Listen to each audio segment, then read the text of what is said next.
Hey everybody, welcome back. I just wanted to do a quick video on how not to get overwhelmed when starting to plan your wedding. Me and Jesse just got engaged on January 4th, and so far it's been pretty much the biggest sticker shock you'll ever experience, aside from, buying a car or a house. I don't think we knew that a wedding would be expensive. We didn't realize how expensive until you kind of start doing the research. We just got engaged and we're paying for it completely ourselves. So hopefully this helps, because let me tell you, there are some things you don't realize how much they cost until you see how much they cost. All right, so let's start with breaking down what you both must have. So what me and Jesse did was we sat down together and we essentially did a bit of a Venn diagram. So pretty much we talked about what was most important to us and what we almost had to have, what we'd be willing to spend the extra money on versus what we could live without.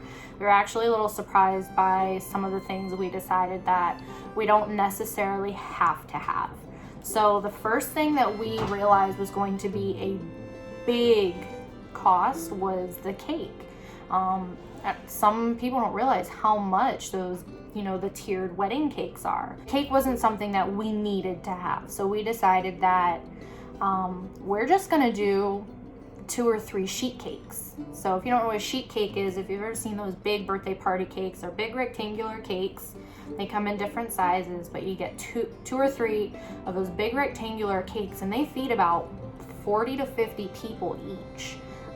And so far we're only having between 60 and 70 guests, if that. That's if everyone on the guest list comes, which they might not. So we're looking at about 60 to 70 people. So we decided that we don't need to spend $300, $400, $500 on one of those beautiful tiered cakes. Not that those aren't gorgeous, but we'd rather spend our money other places than put it all towards this big extravagant cake. So that's one thing to consider, is that you can definitely cut back in certain places, and if the cake is not as important to you, then definitely just do like a sheet cake, something simple. It's a little more difficult to bake the cake yourself, but if you have someone in your family, like I have my mom actually has sheet cake pans. She's worked in a bakery before and she's an incredible baker, so she's actually baking our cake. We were going to go to Sam's Club and just get a few wedding sheet cakes there, but those cakes only come in chocolate or vanilla, and they're very limited on the decorations and whatnot. So my mom is actually making our sheet cakes for us. So that's a big help, and a super, you're looking at $300, $400, $500 depending on the size of your cake for one of those beautiful tiered cakes. But for a few sheet cakes, probably $50 to $100, much different in price, so big cost saver. The other thing I realized was back in high school for prom, I did my own hair and makeup. I'm not the greatest at it. You can kind of see I did very simple today, and I couldn't find my mascara, so that's always great too. But I'm going to do my own hair and makeup, and potentially nails, kind of depends on how things go, but I'm going to do my own hair and makeup for the wedding as well, because that's another cost saver. So that's what I'm going to do. If you have to have your hair and makeup and your nails done, then totally go for it. But if you're trying to save money in places that maybe you don't need to spend absurd amounts of money, then totally go for it. If you do your hair and makeup on the regular, then totally do it. I'm going to do my own hair and makeup. The next thing that we decided we wanted to save money on was the officiant. So we're actually not having a super religious wedding.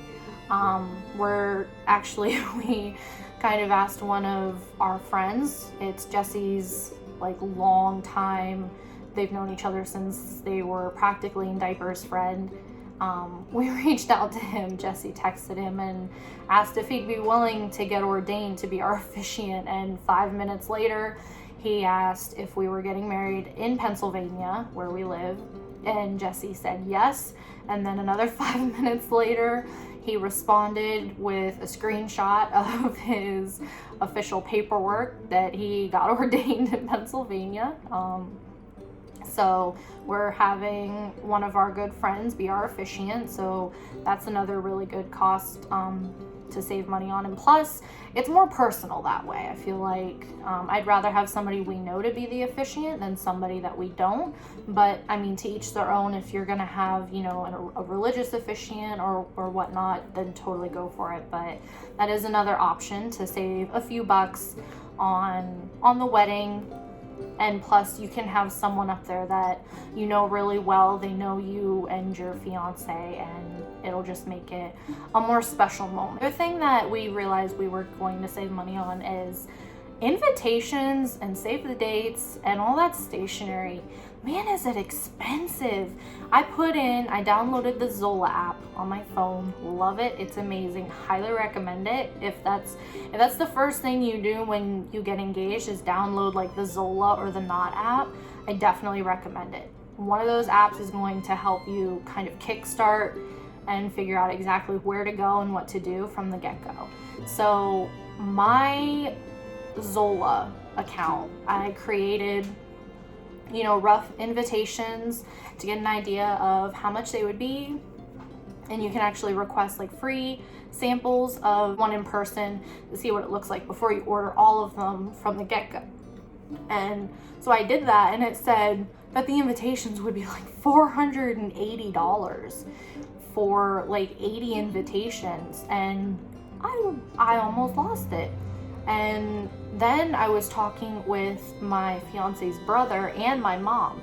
So my fiance's brother has a degree in art. He's an incredible artist. He's made so many drawings for us. He's absolutely incredible, and he does digital design. And my mom has a Cricut. If anyone in your family has a Cricut, let me tell you what, you want to use the crap out of that thing. You can save so much money. So designing our invitations by hand, and then he's going to meet up with me and my mom at her place, and we're going to essentially print them out on her Cricut to send them out. You're still spending the money on like the paper and whatnot and the ink for the pens that the Cricut takes, but not nearly as much as you would be if you were ordering your invitations. And like I said, there's nothing wrong if you want to order your invitations. It's totally fine. I mean, not everyone's going to have someone in their family who's both an artist and someone else who has a Cricut. But if you know somebody who has a Cricut, you don't need an artist in your life to design your invitations. The Cricut Studio, so to speak, is really great. It makes it super simple to go in and completely design whatever you're trying to make, whether it be a coaster, a Christmas card, anything. I mean, the Cricut can do so much. So if you know anyone with a Cricut who'd be willing to let you use it, maybe you just pay for the paper and the tools that it needs, then you can completely design and customize your invitations. I'm pretty sure you can even upload images to it. So you could essentially upload an image from, maybe you can buy like a template from Etsy. You can do that too. Upload that from Etsy and write to the Cricut and then print it out. It's super easy. They even cut out the envelopes. So that is a huge, huge money saver. I highly recommend it. So yeah, that's another thing that I would consider. Again, nothing wrong with buying your invitations from somewhere and having them made. But if you're trying to save a few bucks, definitely consider maybe, alternative routes. The next thing that I'm considering is shoes.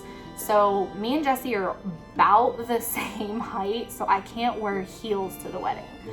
But what I'm going to do is just get a nice pair of flats. But you can get a nice pair of heels as well for a pretty standard price. They can be nice enough that they look good in photos, but if you're having a long dress, maybe you don't have your photographer take the photos of your shoes the way that some do. I know it's a really great photo. I see it on Pinterest all the time, where you put your rings kind of in the stud of your stiletto. Very pretty, but if that's a photo that you can live without, then I highly suggest, kind of getting a more affordable shoe, something that's not going to break the bank and covered in, the beautiful studs and the glitz and the glam. If you can live without like that photo and having those fancy shoes, then just get yourself a nice pair of heels or flats for a reasonable price. I know David's Bridal actually has some really great shoes for pretty cheap. They're not super expensive from what I saw, so that's something that I'm definitely going to be cutting back on. I'm not gonna spend a crazy amount of money on my shoes. I did that for prom, and I mean, they're just in a box now, so that's definitely another thing that I would kind of consider if it's not as important to you, to maybe cut back on the shoes. So that's another one. The next one is probably the hardest one to work with. So cutting back on your guest list, it is so easy. Oh my gosh, it is so easy to get so kind of hung up in creating your guest list and all these people that you want to invite, and friends and family from all the corners of the country and maybe even the world, because you just want them there because it'd be a great time to see them. But you have to remember, this is something that it took me a few days into planning to remember. You pay per head for your wedding, and if you're paying for it yourself, or even if your parents or someone else in your life is paying for it, it's per head. You pay per head. That is what you want to keep in mind. So it is definitely good to keep the number within a manageable amount. I don't want to say low, because you can, if you have 150 people that you want to invite, but your budget is for 200, then by all means go for it. But keep that number within your budget, because you pay per head. So maybe, I know that we went through this. There was a few friends that Jesse and I had back in high school, but we haven't talked to them in probably 5 years, that were originally on our invitation list, but now they're not, because we haven't talked to them in years. We haven't seen them in years. So we removed them from the guest list. We're keeping it strictly to close friends and family. There are even some family, unfortunately, out of state that might not be able to make it. So you have to work with who you absolutely have to have there. A good thing that I actually read in my knot binder that I did a review on is try to keep it to the people that you'd miss if they weren't there. So that long lost friend from, elementary school or high school, if you're not going to be sitting at your reception or your ceremony wishing that they were in the front row, if you're not going to be thinking that, then you can pass on inviting them. That doesn't mean don't invite friends. That doesn't mean don't invite distant family members. That just means keep it in a manageable amount to the people who you would absolutely miss if they weren't there. That kind of helped to break it down for us. So there are some friends that we're inviting because they're some of our best friends, our favorite people in the world. So of course we would miss them if they weren't there. But then there's friends that are, you haven't talked to them in almost 5 years. So you wouldn't necessarily miss them if they weren't there. Not to say you don't still like them, but that's just another expense because you pay per head. So have 5-10 people at $20-$30 a plate. That's a lot of money. So that's pretty much it. I just wanted to kind of go over some of the things that I've been coming across in planning a wedding. There's probably more I could add to this list. I just can't think of them right now. But if you're on a more strict budget, or you just want to stay within your budget, paying for it yourselves, whatever, it's definitely easy to get out of hand with the planning and the budget because you don't really think of the numbers until you start planning. Up until now, it's Pinterest photos and, you know, saving things and screenshotting things, but it's easy to get caught up in that without having the numbers to help you kind of weave your way through in a more manageable manner. So definitely take what I said, you know, with a grain of salt. You don't have to do these things, but if you're kind of on more of a budget, then these will definitely help. They're just a few things that I'm going to be doing and considering, so I hope they help. If you have any questions or comments or anything, leave them below. Go ahead and like and subscribe the video. I'll be posting another one here next week. So yeah, I hope everyone has a great day, and if you're somewhere in the East Coast, Northeast, then stay warm. Foot of snow here, so yeah, stay warm and have a good one.